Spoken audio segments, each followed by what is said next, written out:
El tema que vamos a estudiar hoy es calendario de Anáhuac.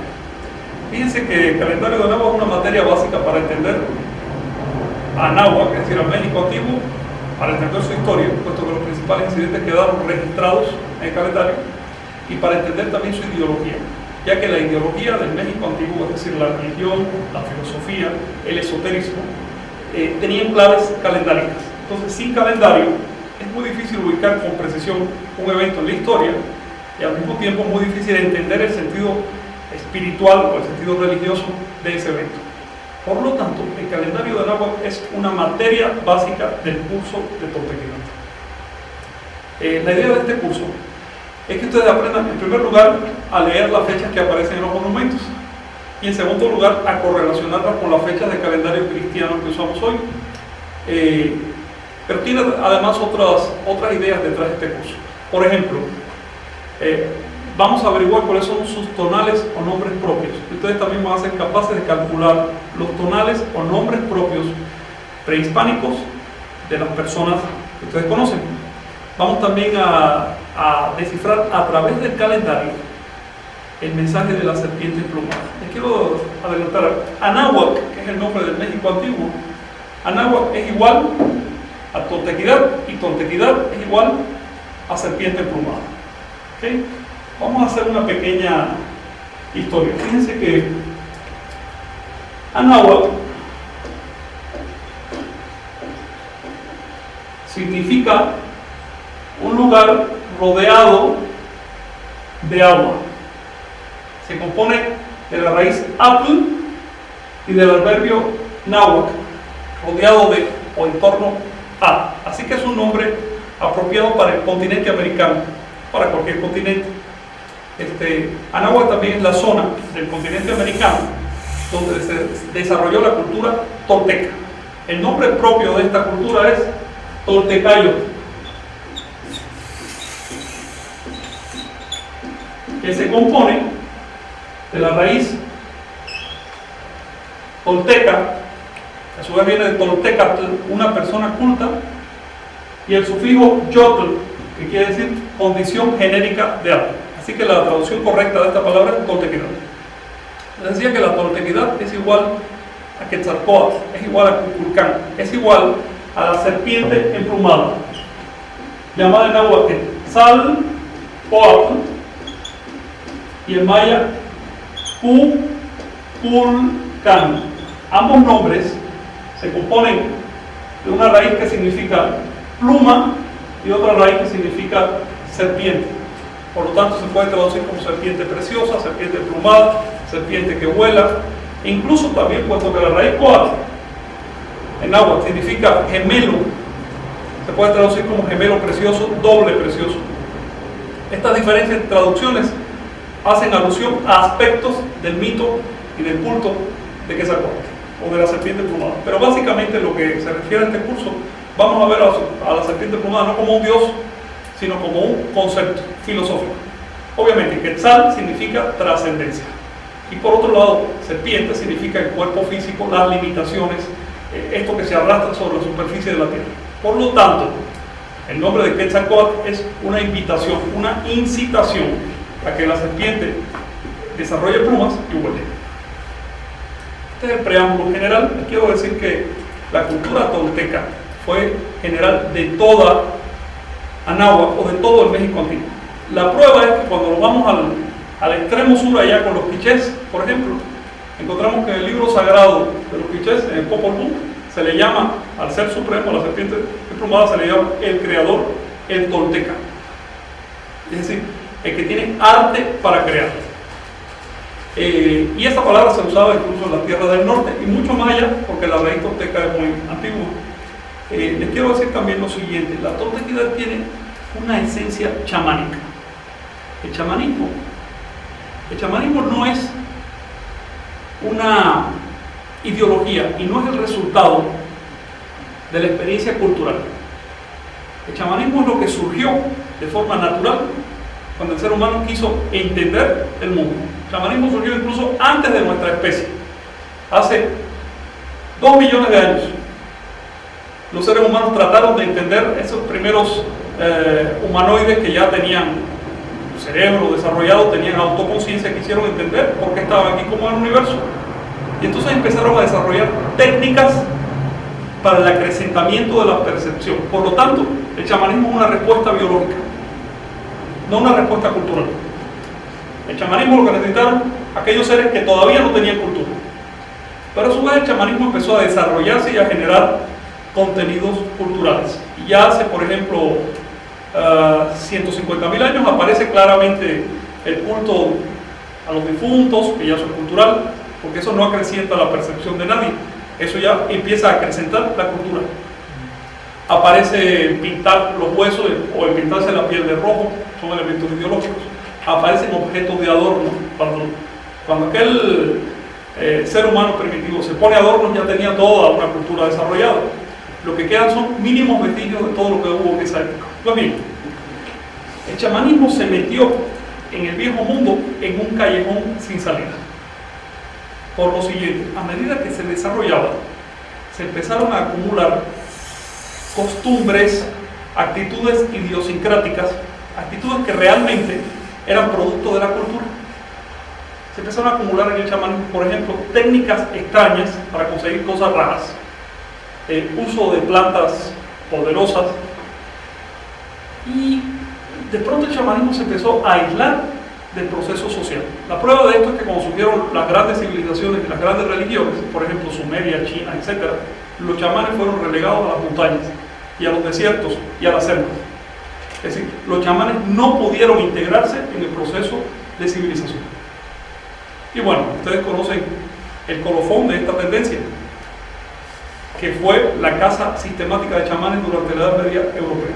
Esto no fue accidental, no ocurrió por casualidad. Esto fue el resultado de un proceso que se vino acumulando durante miles de años. Hace aproximadamente unos 13.000 años, América quedó aislada de Asia.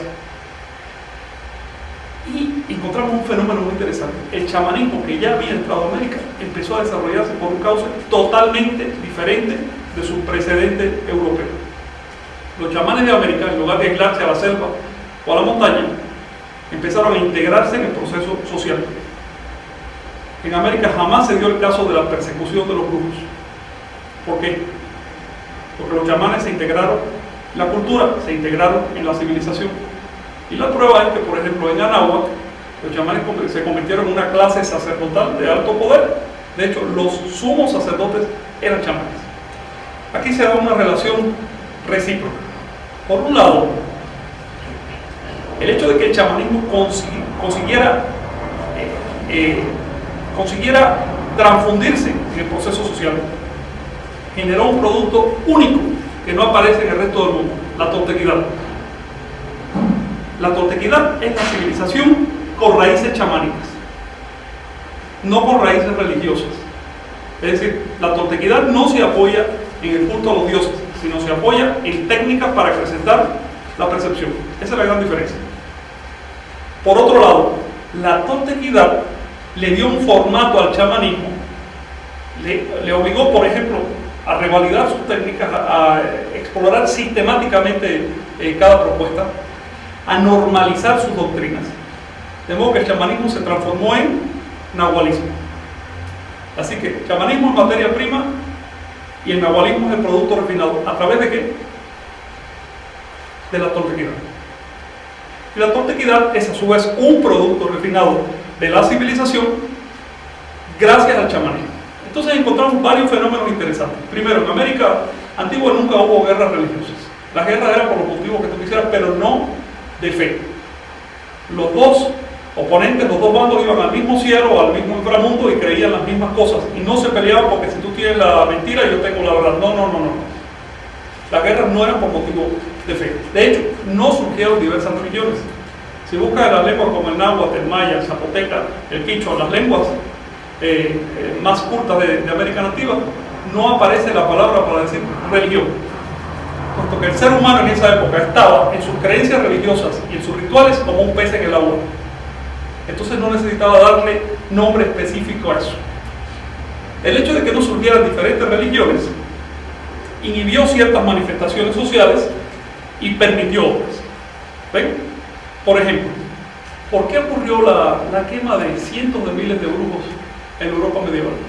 Llamados brujos, pero no eran más que chamanes, personas que estaban en contacto con otra ideología y con otra tecnología espiritual, porque esto es importante. El chamanismo es tecnología espiritual, si cabe la palabra. No es únicamente un conjunto de creencias, es sobre todo un conjunto de prácticas.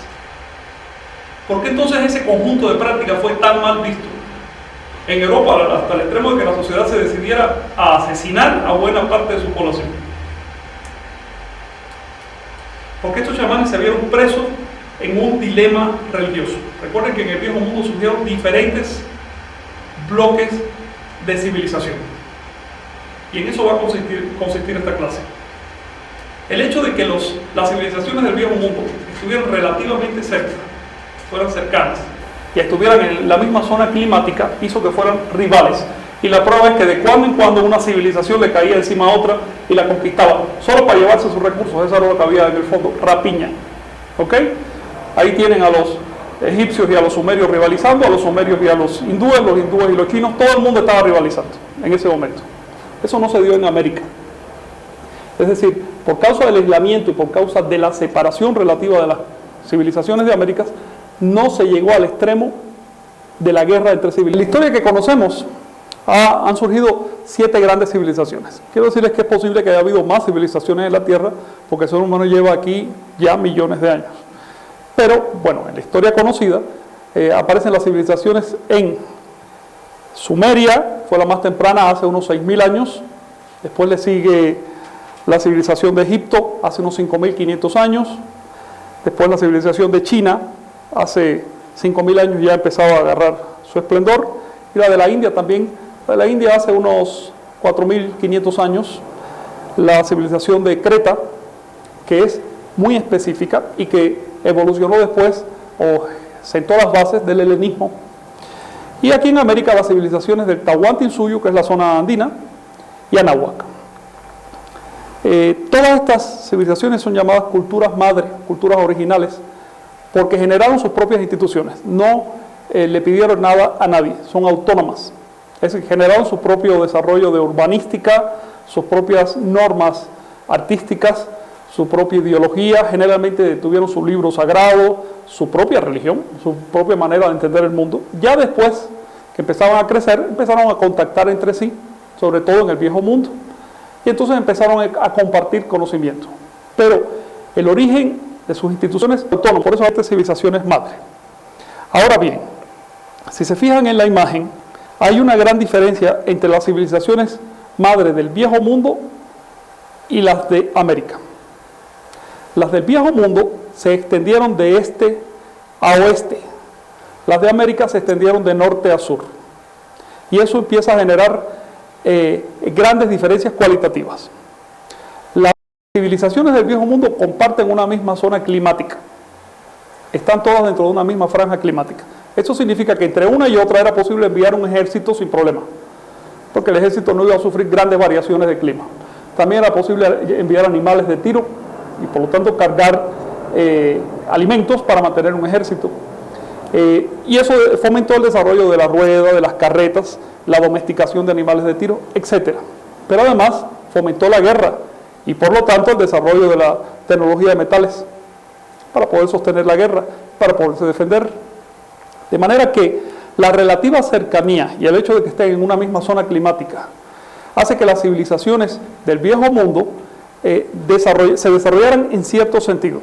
En un sentido que básicamente consiste en esto: hay que defenderse, hay que atacar si viene el caso, vamos a hacer alianzas de cuando en cuando. También tenían una ventaja, y es que si había hambre, si no llovía, si había algún problema, una catástrofe, una enfermedad o algo así, una de estas civilizaciones podía pedirle ayuda a otra.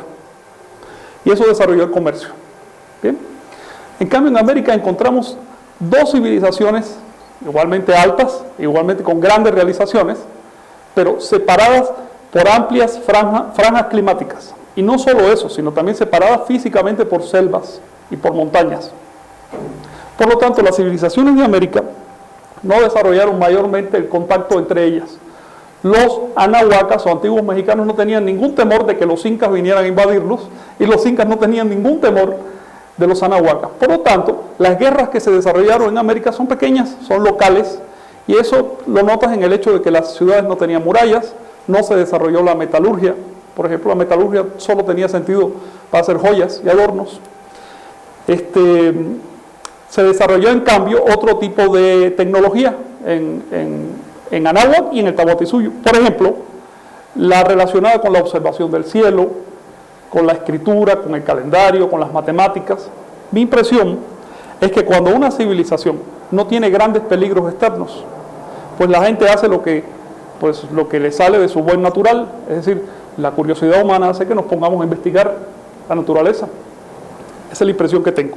Y eso explica por qué, por ejemplo, en Mesoamérica encontramos el uso del cero, del orden por posiciones, de un calendario sofisticado, un conocimiento avanzado de cómo se mueven los astros, desde hace miles de años, es decir, desde el origen mismo de la civilización, para conseguir un nivel aproximadamente igual al de los mesoamericanos en conocimiento del cosmos.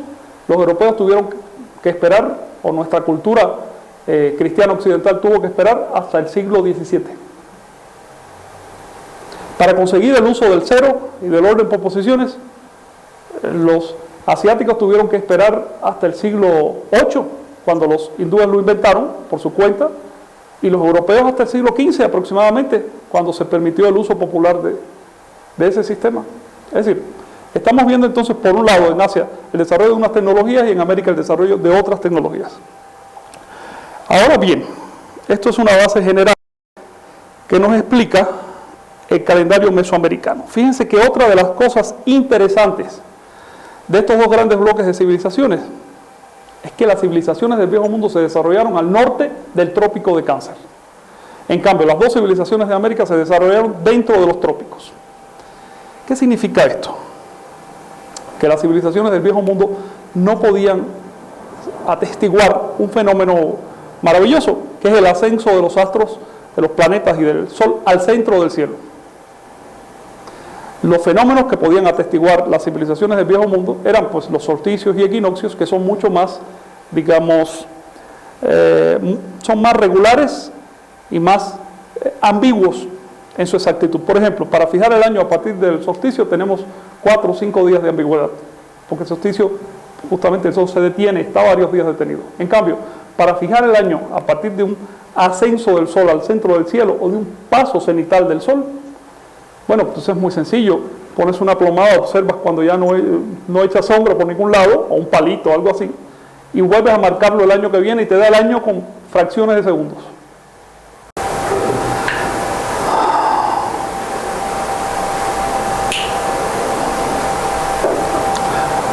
Recapitulando, las civilizaciones del Viejo Mundo se extendieron o se desarrollaron todas al norte del Trópico de Cáncer. Digamos que Egipto conoció fenómenos propios de la astronomía tropical y también la India, pero el núcleo de esas civilizaciones estuvo al norte del Trópico de Cáncer. En consecuencia, no podían aprovechar de una manera pública, de una manera que fuera evidente para la gente, fenómenos astronómicos que son propios de la astronomía tropical. Es la astronomía más rica.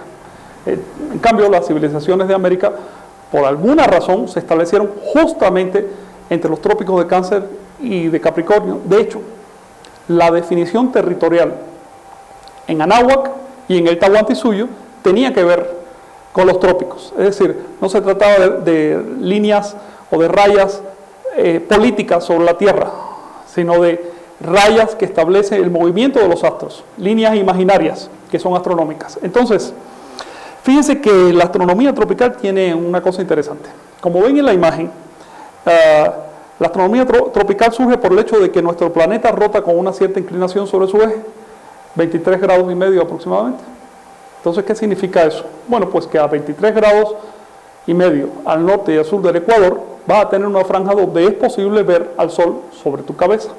Ahora bien, según la altura a la que estés del Ecuador, a la distancia a la que estés del Ecuador, el Sol va a aparecer sobre tu cabeza 2 veces al año, pero con diferentes intervalos.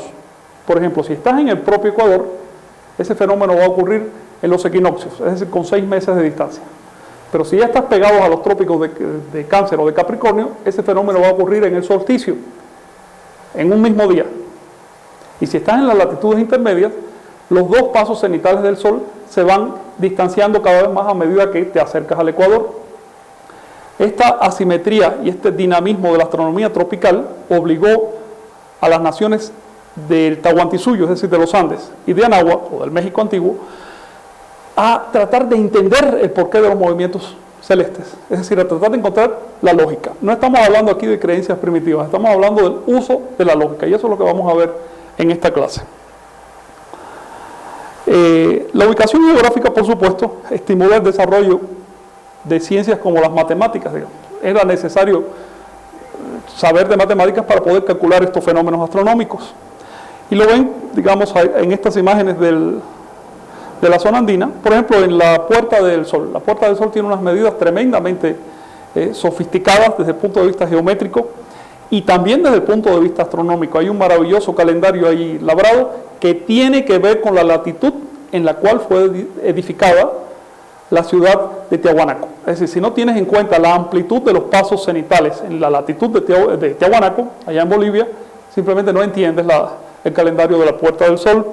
Lo ven también, por ejemplo, en estas líneas de Nazca, donde pues aparece representado un diagrama del cosmos, tal como se puede ver en el hemisferio sur. Y por supuesto en Anáhuac es muy claro el desarrollo de las matemáticas y el calendario, porque de hecho prácticamente cada monumento público grande tiene o fechas o números. Es decir, la presencia de estas ciencias era mucho más ostensible en el México antiguo que en nuestra propia sociedad moderna. Hoy probablemente las fechas se quedan reducidas, las fechas que vemos cada día al periódico, quién sabe si a una carta o a la computadora. Pero en México antiguo tú ibas a la iglesia y todo eran fechas. ¿Y estas fechas qué te estaban diciendo? Estaban diciendo en qué momento fue creado el universo, cada una de sus etapas principales, en qué momento surgieron los principales pueblos. Es decir, en el México antiguo había una aguda conciencia histórica y eso se refleja en un culto que tenía como elemento básico al calendario.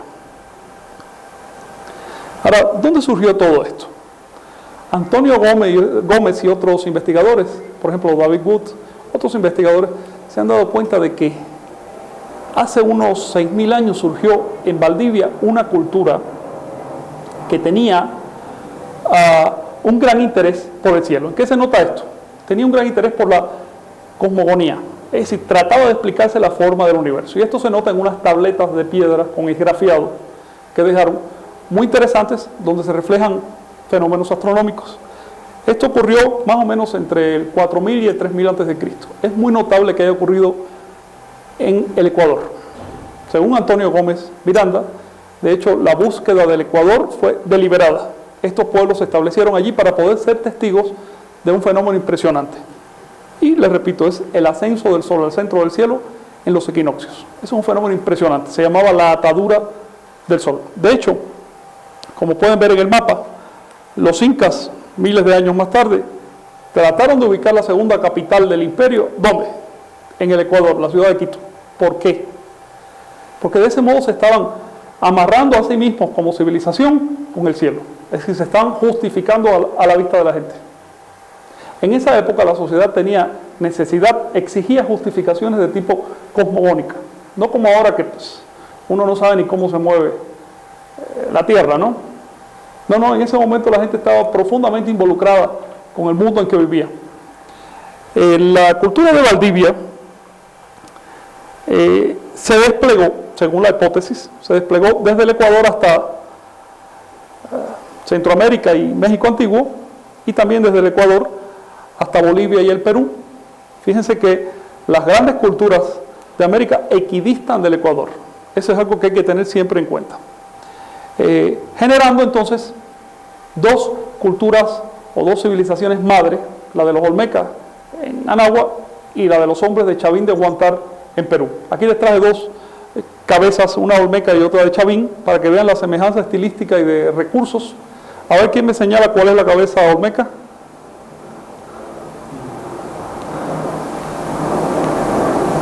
La del lado derecho. La de arriba, y la de abajo es la de Chavín. Así es. Desde aquella temprana época aparece una figura a la que un investigador llamado Felipe Lira llamó Shomolchen. Shomolchen significa en náhuatl que tiene ángulos, anguloso, y es un nombre bastante apropiado para esa figura que tiene forma de X. Quiero decirles que esta tableta que están viendo es de Valdivia. Quiero decirles que la Shomolchen, por llamarle así, es un esquema de cómo se mueve el Sol. Las líneas de los lados representan los trópicos de Cáncer y Capricornio.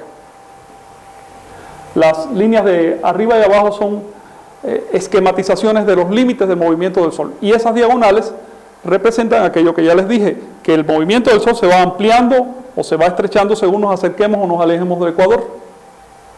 Entonces, esta figura se hizo emblema de la eclíptica. Por eso lo encontramos, por ejemplo, en esta imagen olmeca, en su pecho.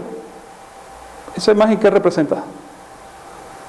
Bueno, por su forma, por sus labios, por todo, se da cuenta uno de que no es una persona en sí, es la representación del cosmos.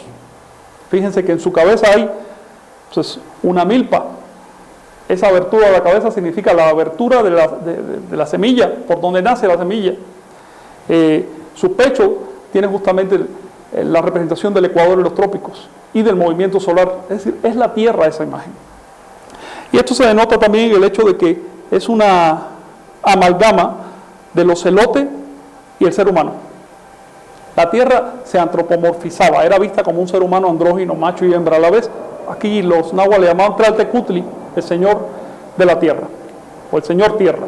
También le llamaban Ilamatecutli, señor anciana. Ahora bien, la Tierra también es representada como un ocelote por su naturaleza feroz, porque se lo come todo. Entonces, un ocelote humanizado o un humano transformándose en ocelote era el emblema de la Tierra. Les voy a escribir estas dos palabras, Ilamatecutli y Tlaltecutli. Tlaltecutli se compone de Tlalli, que pierde el sufijo, más Tecutli, y quiere decir Señor de la Tierra. Por su parte, Ilamatecutli se traduce Señor anciana. Como ven, son nombres andróginos, o macho y hembra a la vez, para referirse al ser que se fecunda a sí mismo y produce la creación.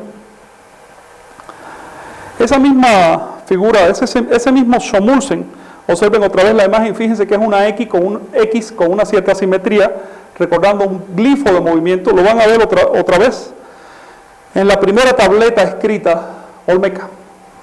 Ahí en medio de esa tableta hay un conjunto de símbolos astronómicos.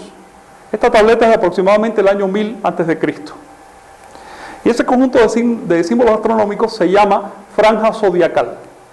Contiene el Shomolchen, y con eso lo que nos está indicando es que se trata del paso de los planetas por determinada franja del cielo.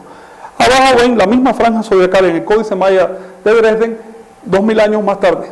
Es decir, el concepto se mantuvo, el concepto estaba ya perfectamente evolucionado entre los olmecas y encontramos que su emblema base, que es la Shomolchen, ya estaba presente en Valdivia. Esto es de lo más importante. Encontramos también la misma franja zodiacal compuesta por la Shomolchen y signos de los planetas en vasijas de los Andes. Y con esto, pues, ¿qué nos está diciendo estas vasijas? Que los andinos y los mesoamericanos estaban compartiendo una misma información astronómico-calendárica y unos mismos símbolos. Es necesario seguir investigando la cultura andina para poder descifrar el uso de los símbolos astronómicos en aquella cultura. Fíjense que la necesidad de medir el movimiento de los astros generó 4 ciencias básicas en Anáhuac. Estas son las matemáticas, el calendario o la cronología, el simbolismo cosmogónico y la arqueoastronomía.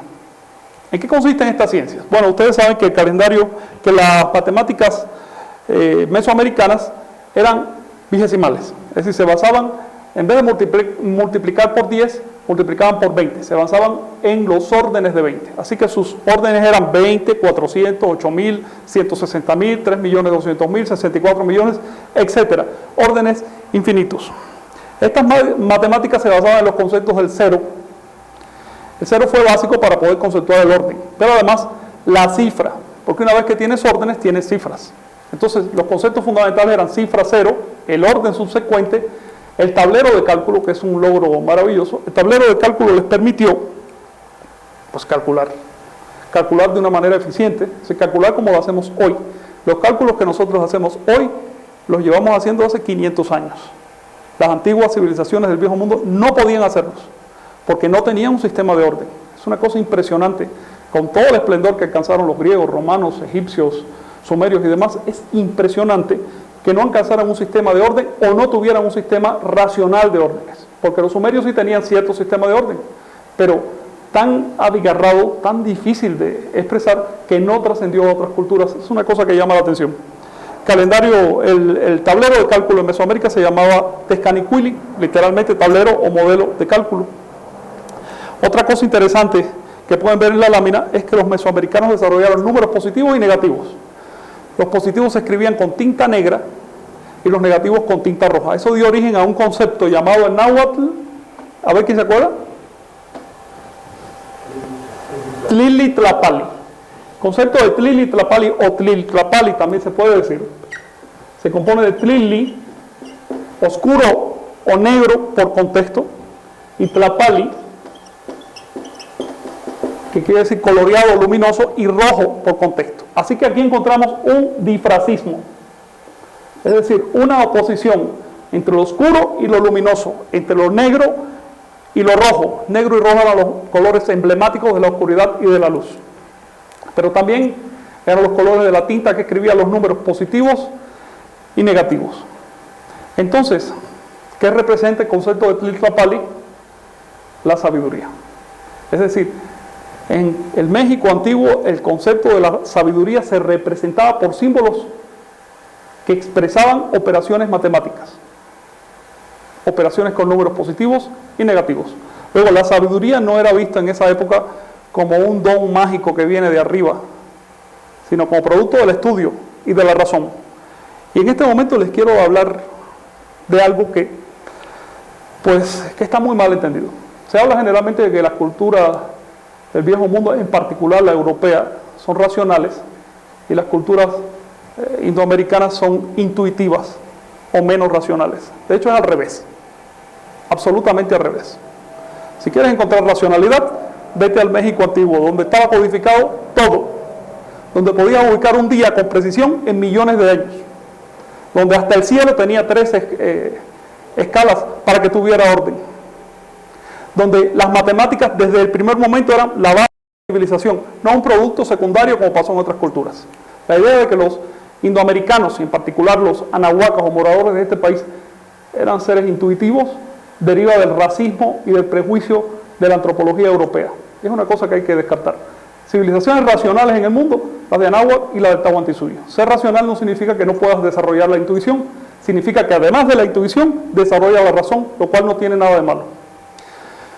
Yo no quiero hablar de otras culturas que manifiestan cosas un poquillo más irracionales, como por ejemplo, que el ser humano fue creado de una bola de fango, o que el mundo solo tiene 6.000 años y fue creado en 6 días. No quiero hablar de esas cosas ahora. La ciencia arqueastronómica consistió en la disposición de los edificios, monumentos, a veces, o incluso ciudades, con respecto a los movimientos de los astros. De esta manera, los edificios permitieron medir el movimiento de los astros. Así que hubo un efecto doble. Por un lado, la astronomía le daba prestigio y le daba razón de ser a los edificios de culto, y por el otro lado, esos edificios, a su vez, permitían practicar la astronomía. Los mesoamericanos consiguieron, y también los andinos, consiguieron hacer mediciones muy sofisticadas sin necesidad de telescopios o de otros instrumentos que usamos hoy, porque realmente el ser humano puede llegar a las mismas conclusiones por vías diferentes. La astronomía se puede hacer con instrumental moderno o con instrumental de otras épocas. Y cuando uno sabe leer las construcciones arqueastronómicas, uno llega a conclusiones maravillosas, como por ejemplo a fijar el año con 4 decimales de exactitud, lo cual es un logro sofisticado. Ahora bien, fíjense que no solo permitieron orientar los edificios, ciudades y monumentos, sino que las reglas arqueastronómicas orientaron el territorio. Todo Anáhuac y probablemente todo el Tahuantinsuyo no era más que reflejo en la tierra del orden del cosmos. Sin tener eso en cuenta es muy difícil explicar algunas cuestiones. Les pongo un ejemplo. En el Popol Vuh, que es el libro sagrado de los mayas quichés, se dice que los primeros padres estuvieron peregrinando durante siglos, mucho tiempo, buscando ¿qué? Ellos buscaban la zona del cielo a donde el sol sube. Y cuando llegaron a esa zona donde el sol se paró sobre sus cabezas, dice el libro, entonces dijeron, ya hemos encontrado nuestra patria, ya amaneció para nosotros. No podemos explicarnos esa frase si no tenemos en cuenta que para ellos Anáhuac no era una raya arbitraria en la geografía política, sino que era una línea con todo sentido, y ese sentido era astronómico. Notamos brillantemente la orientación aquí astronómica del territorio en ciudades como Teotihuacán es como se dice en náhuatl, o Copán, o Palenque, o Chichén Itzá, o incluso en Tenochtitlan, porque todas estas ciudades tenían un programa básico que tenía información calendárico-astronómica. Es decir, en esa época, si no estaba uno al tanto de cómo se mueve el universo, se perdía la mayor parte de los elementos de la cultura. Por su parte, el simbolismo cosmogónico era la expresión espacial del calendario. Es decir, el calendario medía el tiempo, pues el simbolismo cosmogónico medía el espacio. Si no tienes, por un lado, una retícula capaz de medir un día en el tiempo, y por el otro lado, una retícula capaz de medir un punto en el espacio, no tienes astronomía. Esto es un punto que no se ha estudiado, que se ha descuidado, pero así como existía un calendario sofisticado, obviamente existía una manera sofisticada de ordenar el espacio. Y eso fue lo que permitió el desarrollo del conocimiento. Aquí les puse una estela mexica que trae los órdenes cósmicos y también un códice de influencia náhuatl que trae los 9 planos del inframundo y los 13 del cielo, teniendo en cuenta que esos planos se traslapan, como pueden contar ahí. Es decir, el primero del inframundo y el cielo son el mismo, y el último también son el mismo. Estos 9 y 13 se traslapan hasta hacer un círculo de 20 intervalos. Y estos 20 intervalos medían el círculo del horizonte. Es decir, esa raya que vemos imaginaria que define el horizonte estaba dividida en 20 partes, y cada una de esas 20 partes en otras 20 secciones. En total, tanto el cielo como el horizonte se dividían en 400 grados. Esto es algo que vamos a estudiar con más calma en simbolismo cosmogónico. Además, había una división horizontal del espacio en 4 rumbos y el centro. Estos 4 rumbos y el centro no eran únicamente materiales, también tenían significados esotéricos. Por ejemplo, el rumbo del norte representaba la mente, estaba asociado con la mente, con los procesos mentales. El rumbo del sur estaba asociado con el cuerpo físico, y así sucesivamente. Los anahuacas orientaban el inframundo hacia el norte. Decían que ahí estaba la boca o la puerta del inframundo. Por eso le daban el nombre de Mictlampa al rumbo del norte. Mictlampa quiere decir hacia los muertos o hacia la muerte. En el oeste es el rumbo de las mujeres. Y por supuesto que la boca de paso inferior del sol. El inframundo se llama el rumbo femenino. Se llama así. No se llama el rumbo de los muertos, se llama el rumbo femenino. Y la parte femenina del cielo es desde el mediodía hasta la medianoche. Por lo tanto, el oeste conduce a la medianoche. Y el norte también conduce a la medianoche. En cambio, sur y este conducen al mediodía. La energía sube por ahí. Es decir, de otra manera no lo puedes hacer. Tiene que sumirse por 2 puntos y subir por otros 2 puntos. Están conectados por ahí abajo porque es la misma energía. Bien, como ya les he mencionado, este sistema de medición del tiempo y el espacio tiene sus primeros elementos en Valdivia hace 4.000 años, hace 6.000 años. Y hace unos 4.000 años aparecen esos elementos en Anáhuac. Cuando aquello no existía la lengua náhuatl ni la lengua maya, existía la lengua olmeca, que no sabemos cuál era, por lo tanto no sabemos qué nombre original se le daba. Siendo un sistema de medición que involucra la medición del tiempo, pues eso en español se llama calendario. Ahora, si quieres, le llamamos cuenta del tiempo, que es sinónimo de decir calendario, o de cualquier otra manera. El caso es que estamos hablando de un esquema para ubicar un día detrás del otro. Realmente hay una controversia gratuita, vacía, sobre si es o no un calendario. Si sirve para contar días, pues en español se le llama calendario. Ahora, si a alguien le molesta llamarle calendario, pues le podemos dar otro nombre. En náhuatl, que es una lengua bastante reciente, a eso se le llamaba tonalpohualli, o la cuenta de las fechas. Sí. ¿En cuántos calendarios había el calendario maya, mexica? Había un solo calendario, y eso es lo que vamos a estudiar, pero no en esta clase, más adelante. Perdón. Sí. ¿Puedes repetir eso otra vez? Había un solo calendario. Había un solo calendario, lo vamos a estudiar en una clase más adelante. Fíjense que la cronología era entonces... Perdón. Sí. En Anáhuac había un solo calendario, lo vamos a estudiar, nada más brevemente, porque es importante. Ok. En Anáhuac hubo un solo calendario. Tenía varias versiones, pero era un solo calendario, como se demuestra al leer las fechas inscritas en todo el territorio, y eso a eso le vamos a dedicar una clase. La cronología era la versión temporal del simbolismo cosmogónico. Se desarrolló en forma de un sistema de ruedas correlativas, es decir, unas ruedas dentro de otras, que constaban de ciclos básicos, ciclos irreductibles, como el de 4 elementos, como 5 días, 7 días, 9 días, 13 días, 20 signos. Esos son ciclos irreductibles. Y otros ciclos compuestos como 260 días, 365 días, 52 años, etc. A cada uno de esos ciclos le vamos a dedicar su clase. El calendario alcanzó una extrema importancia, llegando a ser la base del orden de la sociedad. Por ejemplo, los sumos sacerdotes eran sustituidos a los 52 años porque así lo marcaba el calendario, independiente de si esa persona estuviera viva o muerta. Los reyes, reyes o representantes populares, como sería lo correcto, según ciertas cronologías, parece que cada 13 años había reajustes del poder. Encontramos también que un texto maya nos dice, una profecía maya dice así: los dioses están sometidos a los ciclos de los astros. Es decir, ni siquiera las creencias religiosas se escapaban del calendario. El calendario fue un modelo que permitía organizar la sociedad y por lo tanto canalizar las tensiones dentro de la sociedad. Esto es una cosa muy importante que vamos a dedicarle su clase. La evidencia más antigua de este calendario es una inscripción hallada en Acapulco, donde aparece un mono que tiene 5 números en orden sobre su hombro. Estos 5 números se pueden leer a través de la cuenta larga y nos orientan hacia el año 2000 a.C. Esta es justamente la fecha a la que han concluido los arqueólogos al estudiar los rasgos del monumento. Esto es un poquito anterior a los olmecas. Ya desde entonces, al parecer, la cuenta larga, o lo que hoy se llama calendario maya, estaba perfectamente definida, ¿sí? ¿Qué símbolo tiene en su mano ese mono? El mono tiene el símbolo tiene un glifo llamado Enáhuac Chihuitl.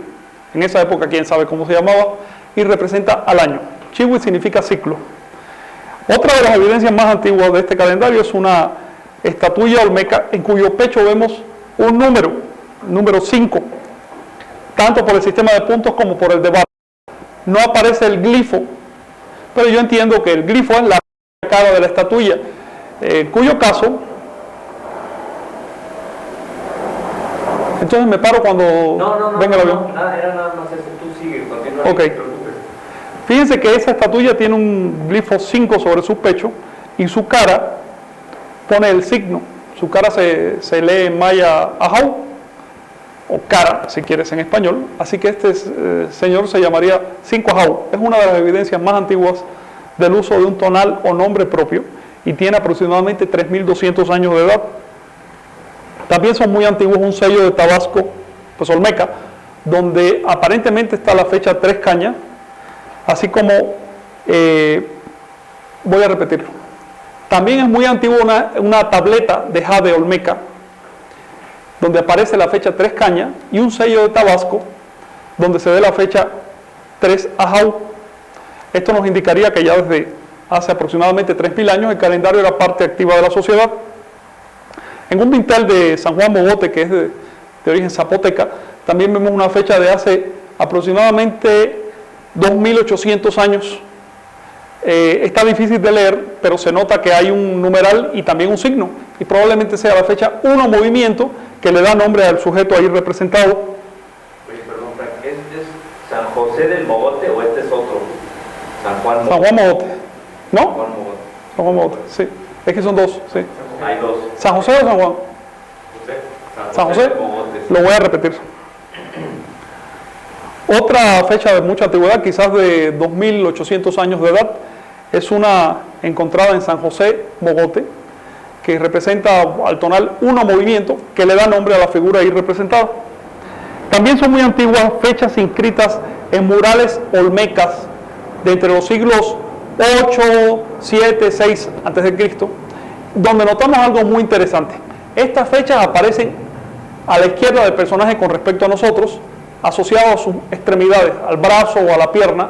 Esto es un elemento de composición que se mantiene después durante toda la época maya, va evolucionando, pero que nos dice que se trata de fechas. Otra cosa interesante es que, como ven en uno de estos murales, esa fecha consta de las mismas cifras. Es decir, también los antiguos sentían fascinación como nosotros hoy, por el hecho de que se ordenaran varias cifras en el calendario. Ya sabe usted que pues la gente se impresiona cuando aparece un 11-11, un 12-12, etcétera, ¿no? Son casualidades, obviamente, pero lo encontramos reflejado en los murales olmecas.